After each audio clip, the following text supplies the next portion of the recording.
Mesdames, Messieurs, bienvenue à cette deuxième partie de votre émission sur AfroWeb TV à Vie de la Diaspora. Également, dans cette émission, nous recevons donc un panafricaniste qui nous honore de sa présence en duplex aujourd'hui, Monsieur Raoul Dagba, que nous accueillons avec tous les honneurs. Merci pour votre disponibilité. Merci également donc d'appeler et pour également poser des questions, faire des suggestions, donner également votre avis puisque l'émission s'appelle Avis de la Diaspora. Merci à tous et à chacun de vous.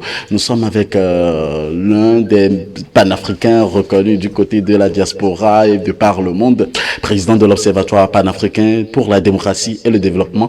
Il est également donc acteur politique. Merci infiniment à Monsieur Raoul Dagba qui nous honore de sa présence encore une fois. Monsieur Raoul Dagba, pour cette deuxième partie qui sera un peu short, qui sera un peu courte, je voudrais vous poser la question de savoir ce que c'est que le panafricanisme en réalité. Merci, Monsieur Agbenigan. Le panafricanisme, je dirais que c'est une doctrine. C'est une doctrine qui tend à développer l'unité. Une doctrine qui tend à développer la solidarité africaine. C'est cela. Le panafricanisme est un mouvement qui cherche à unifier culturellement, politiquement, économiquement les peuples africains. Je ne parlerai pas du panafricanisme sans toutefois faire mention à la Renaissance africaine. Donc, je citerai, en passant, nous allons décortiquer cela dans les minutes à venir, donc je vous laisse poser d'autres questions. Donc, succinctement, voilà la définition du panafricanisme. Voilà la définition du panafricanisme. Quel est le rôle d'un panafricaniste et qui peut devenir panafricaniste? Un panafricain, c'est celui-là qui défend la culture de l'Afrique. Un panafricaniste, c'est celui-là qui veut l'unité de l'Afrique, qui veut la souveraineté de l'Afrique, qui veut la liberté de l'Afrique, qui veut la vraie liberté, qui veut l'indépendance, l'autonomie de l'Afrique. L'Africain doit faire valoir son identité. Un panafricain prône son identité. Un panafricain a une vocation de défendre les idéaux de l'Afrique. C'est cela. Aujourd'hui, on voit Kémy Séba, on voit beaucoup de personnes, pour ne citer que ceux-là, Yampapou, Yamboama, qui sont des panafricains. Et quel est l'avantage d'avoir un panafricaniste dans une société? L'avantage de voir un panafricaniste dans la société, c'est que les panafricains sont ceux-là qui réveillent la conscience historique africaine, qui sera fortifiée par la connaissance approfondie et autonome de tout le passé culturel africain. L'Afrique, écoutez, monsieur Agbenigan, un panafricaniste doit faire valoir son identité et à dire à ses proches, surtout qu'un panafricaniste ne doit pas avoir la vocation de devenir européen, de copier la culture européenne. L'Afrique doit redevenir l'Afrique du président Nkrumah. L'Afrique doit refléter ce qu'elle est. Il faut une Afrique qui doit dépendre d'elle-même. C'est cela qu'un panafricain peut dire. L'Africain doit dépendre d'elle et non dépendre de la France, dépendre de l'Asie, dépendre des Américains ou dépendre de l'Occident. Il faut un changement de paradigme qui fait passer l'Afrique de la mort à la vie. Pourquoi je dis de la mort à la vie?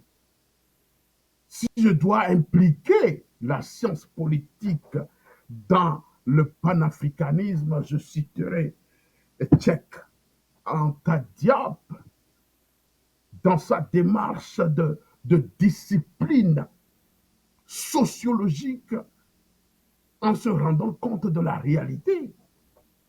Monsieur Abeligan, nous devons analyser tous les problèmes que nous avons en Afrique, à savoir politique, économique, politique culturelle, politique de la politique, le politique de la politique, lié à notre société. Et je puis vous dire que c'est dans cette optique que nous devons informer et sensibiliser le peuple africain. Comment est-ce que vous êtes devenu président de l'Observatoire panafricain pour la démocratie et le développement? Justement, qu'il y a des personnes qui se poseront cette question. Je voudrais, par ma petite voix, vous poser cette question-là. Oui, je suis devenu président de l'Observatoire panafricain pour la démocratie parce que nous avons un groupe de, de panafricains qui sont de pays, qui viennent de différents pays comme la Côte d'Ivoire, le Cameroun, le Ghana et tout ça là. Et nous avons formé un groupe, c'est par ce groupe-là que nous partageons nos idées pour voir comment est-ce qu'on peut partager nos opinions pour que l'Afrique, bien l'Africain, prenne conscience de son identité. Parce que, écoutez, Monsieur Agbenilan, l'Africain, dans le monde comme un sous-homme, un sous-homme. Nous devons bannir cela. C'est cela notre idéologie. Bannir cela. Nous devons l'éliminer. Franck Fanon disait, je cite, chaque génération dans une relative opacité doit découvrir sa mission, la remplir ou la trahir.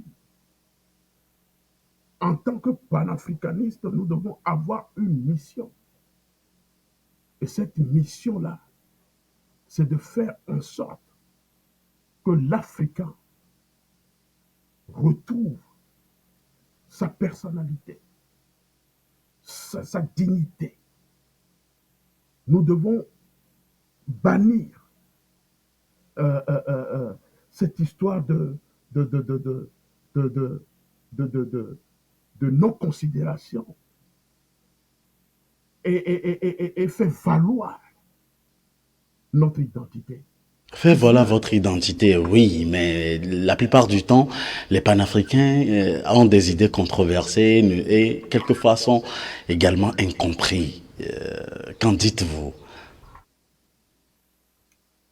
Effectivement, les panafricains sont incompris parce que le système colonial que l'Occident a installé dans nos pays fait que ce système rejette catégoriquement cette option-là de la création des États-Unis d'Afrique. Écoutez, il faut que l'Afrique, pour réussir, il faut que l'Afrique adhère ou bien accepte là, pour que l'Afrique soit imposante sur l'échiquier international. Il faut les États-Unis d'Afrique. Il faut une Afrique unie. Il faut un État continental et fédéral pour s'imposer face à la mondialisation. Pourquoi je dis cela? Si l'Afrique est unie, il y aura quoi? Il y aura une compétition qui ne sera pas facile.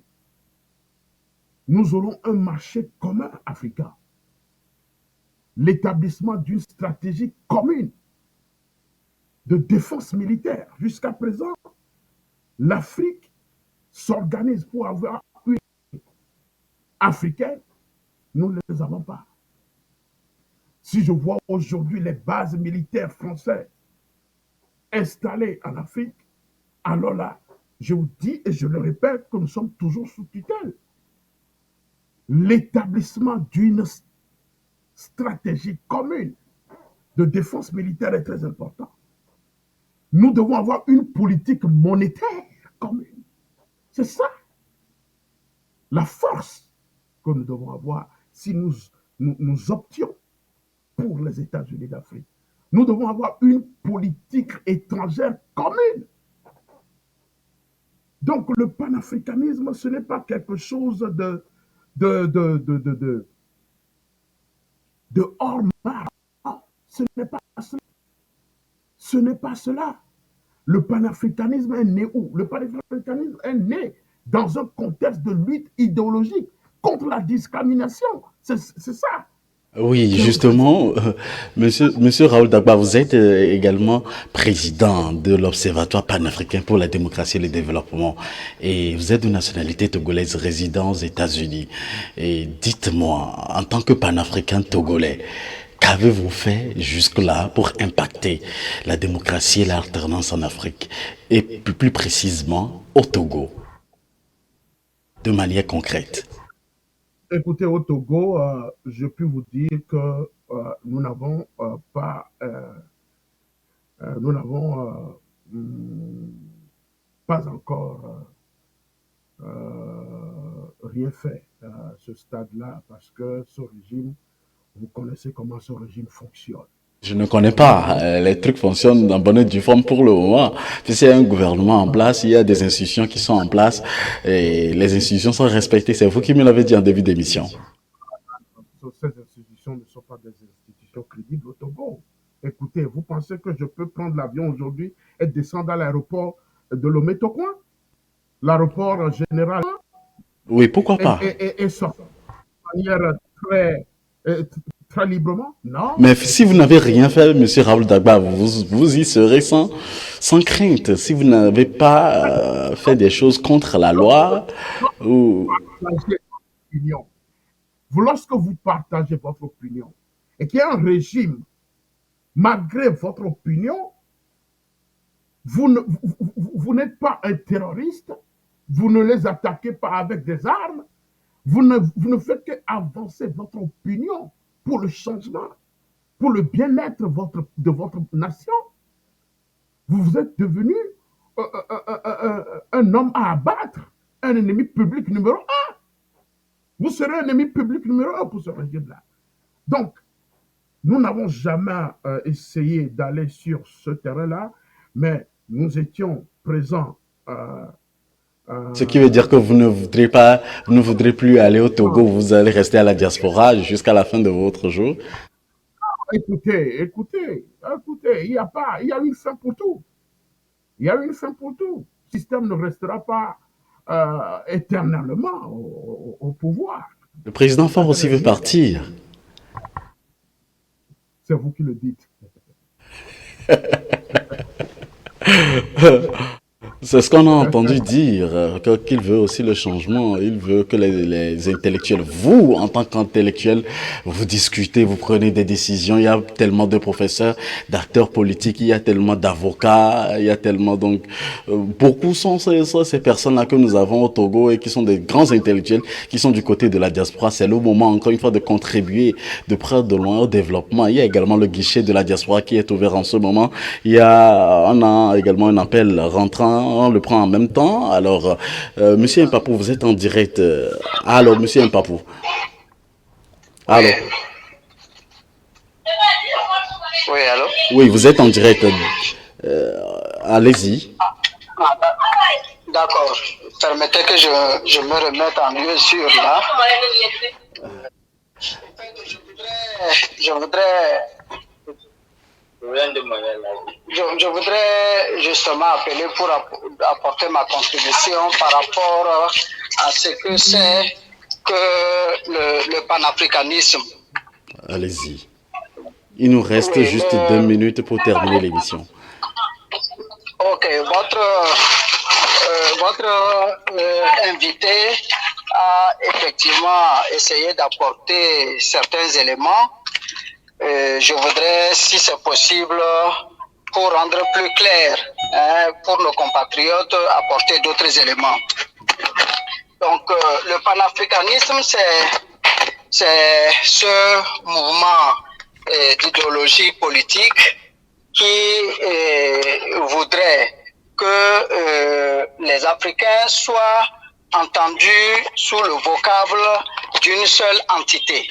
Quand on parle donc justement de l'Afrique, il faut savoir que il y a justement une partie des Africains qui, suite à l'esclavage, s'est retrouvée donc dans la diaspora de manière forcée, et c'est le panafricanisme, c'est ce mouvement donc qui voudrait travailler à unifier justement les enfants d'Afrique, que ce soit ceux qui sont sur le continent et ceux-là qui sont donc à l'extérieur du continent. Donc, dans ce cas, il faut donc constater que c'est par exemple les Afro-Américains et tous ceux-là qui sont en Europe, etc., et qui ont été arrachés donc à la terre africaine et sont considérés donc par ce mouvement pour faire en sorte qu'un jour naisse justement un État fédéral qui va considérer l'Afrique dans son entièreté comme un État, justement comme les États-Unis et tous les autres ensembles que vous connaissez, comme l'Union européenne, etc., etc. Donc, c'est un peu cela, le panafricanisme. Maintenant, je voudrais quand même revenir aussi sur peut-être les questions que j'ai posées. Bon, malheureusement, je n'ai pas eu de satisfaction parce que la façon dont ça a été répondu, on a essayé parfois juste de décrire des choses qui se passent au Togo. Mais je crois que quand on parle de la démocratie, il ne faudrait pas qu'on puisse se limiter seulement justement dans cette question du Togo-là. Il y a eu juste quelque chose que je pense être une contradiction que je voudrais relever. Votre invité a parlé, par exemple, de ce que justement quand un pays, par exemple, adopte dans son budget et donne en tout cas une certaine bonne partie du budget pour l'armement, il a semblé donc de dénoncer cela. Mais vous allez constater que dans la suite de son développement, il a lui-même dit que justement être indépendant militairement est en tout cas, est quelque chose de véritablement important pour permettre à un pays de pouvoir avoir son autonomie. Et si vous regardez tous les pays d'Europe ou d'Amérique et d'ailleurs qui vivent sous justement cette histoire de démocratie-là, vous allez constater qu'en réalité, ce qui constitue leur force, c'est tout simplement leur force militaire. Voilà. Et on voit comment est-ce que il n'y a pratiquement pas de démocratie dans ces pays. C'est la force de la loi qui prime. Et on nous fait vendre tout simplement quelque chose pour nous faire croire que c'est la démocratie. On nous a toujours trompés comme ça en Afrique pour nous monter contre nos présidents. À chaque fois qu'un président essaye justement d'acheter un hélicoptère de guerre ou quelque chose comme ça, on lève les boucliers pour dire voilà, c'est pas normal, etc., etc. Oui, mais monsieur nous avons Mpapou. vu que Oui, malheureusement, c'est par cette force-là qu'on attaque, on assassine nos présidents valeureux qui peuvent défendre l'Afrique. oui, Donc, monsieur c'était quand Mpapou. même important. Oui, monsieur Mpapou, que Oui. répondez-vous à ceux qui disent que les panafricains soutiennent pour la plupart du temps les dictateurs? En une minute, répondez à ma question posée. Oui, oui, ce n'est pas parce qu'ils soutiennent les dictateurs. Nous sommes parvenus à un constat clair. Le constat, c'est lequel?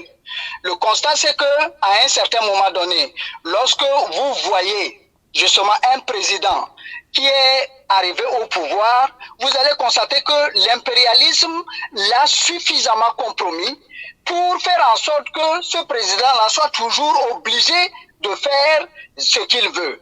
Maintenant, c'est lorsque, après un certain moment donné, ces présidents-là estiment que ils ont suffisamment quand même poussé des racines, ils commencent maintenant à vouloir défendre les intérêts du pays. C'est à partir de ce moment que l'impérialisme encore se lève pour maintenant les taxer de dictateurs, alors que c'est les mêmes personnes qu'ils étaient en train de supporter au moment où ces gens-là protégeaient leurs intérêts. Donc c'est cela que nous avons pris conscience et nous avons dit que tant qu'un président doit effectivement commencer à travailler pour l'intérêt de son peuple, nous sommes prêts effectivement à soutenir cette autorité-là pour Merci. faire en sorte que l'Afrique s'en sorte. Merci, Sinon, merci, à monsieur chaque Mpapou. fois, ils mettent justement de nouvelles personnes qui viennent tout simplement continuer le service des autres. Et c'est ce que l'Afrique ne veut pas. C'est pourquoi vous avez tendance de penser que les Africains ou bien les panafricains soutiennent aujourd'hui des dictateurs. Merci beaucoup, monsieur Mpapou, de nous avoir appelés. Merci beaucoup. Et nous sommes presque à la fin de l'émission. Et monsieur Raoul Dagba, si vous nous recevez 5 sur 5, dites-moi, c'est l'avis donc de monsieur Mpapou sur la dernière question que je voudrais vous poser également.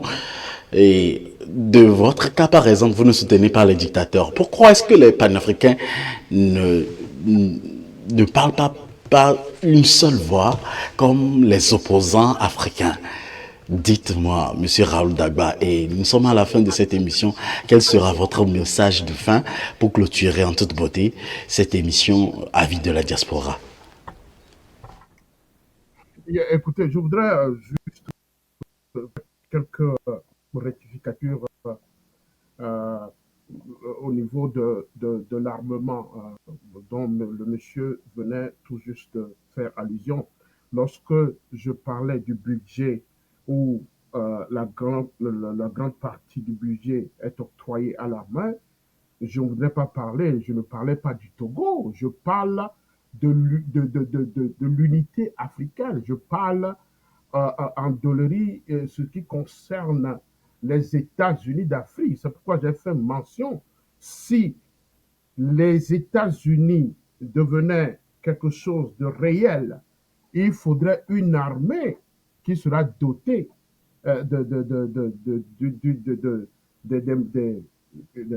de moyens logistiques très forts.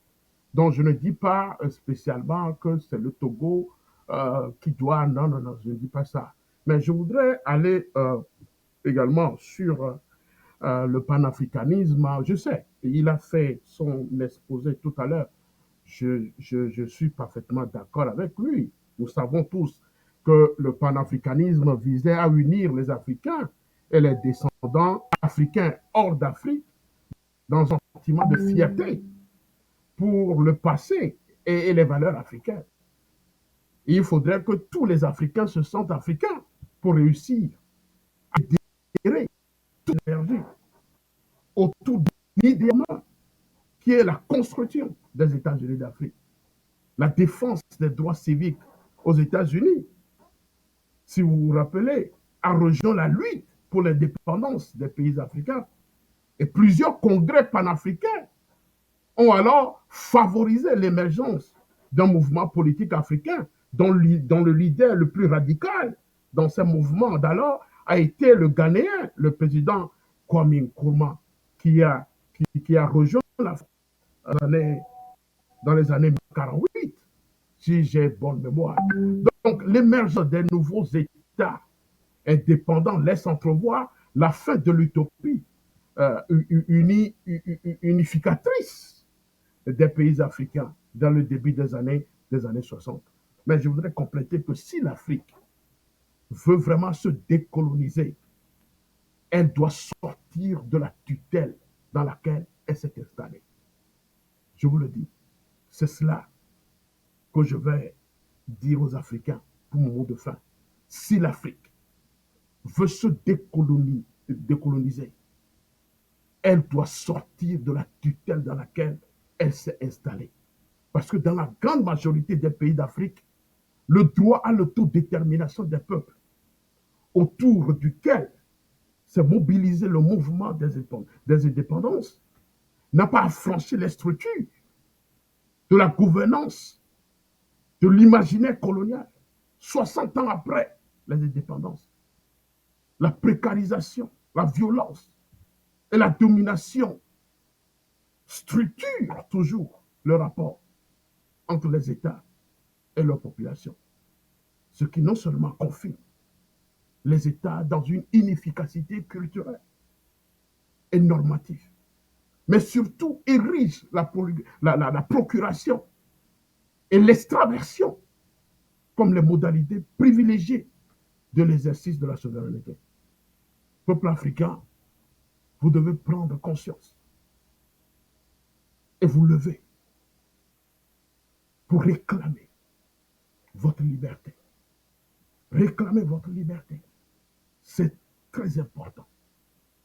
Vous devez le faire pour sauver notre Afrique mère entre les mains de ces voyous qui veulent transformer l'Afrique comme une entreprise portée. Nous ne devons pas laisser ces pays nous appauvrir. Notre continent est riche. Les tenants du système néolibéral, hexagonal, et surtout la collaboration des réseaux occultes de l'Élysée avec les pires sanguinaires autocrates du continent africain doivent être bannis sur notre mer, sur la terre, mer africaine. Je vous remercie.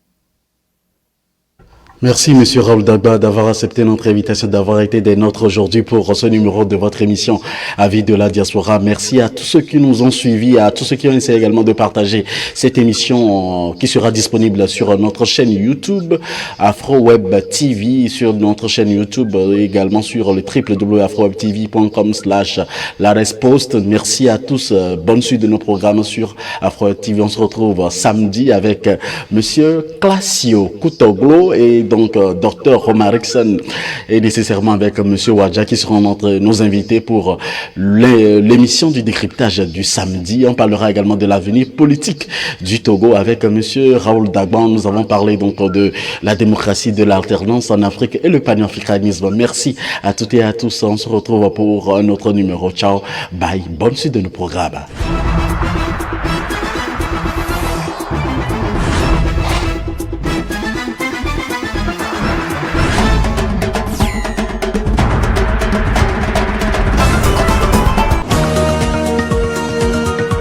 Que pensez-vous de l'actualité africaine cette semaine? Chaque semaine, nous vous invitons à décrypter l'actualité de la semaine avec nous sur votre télé AfroWeb TV. Retrouvez les analystes politiques pour donner les différents points de vue sur des sujets de l'heure chaque mercredi à 11h et chaque samedi à partir de 11h Central Time sur AfroWeb TV. Pour participer, appelez-nous ou envoyez-nous des messages par WhatsApp sur le +1 319 462 89 79.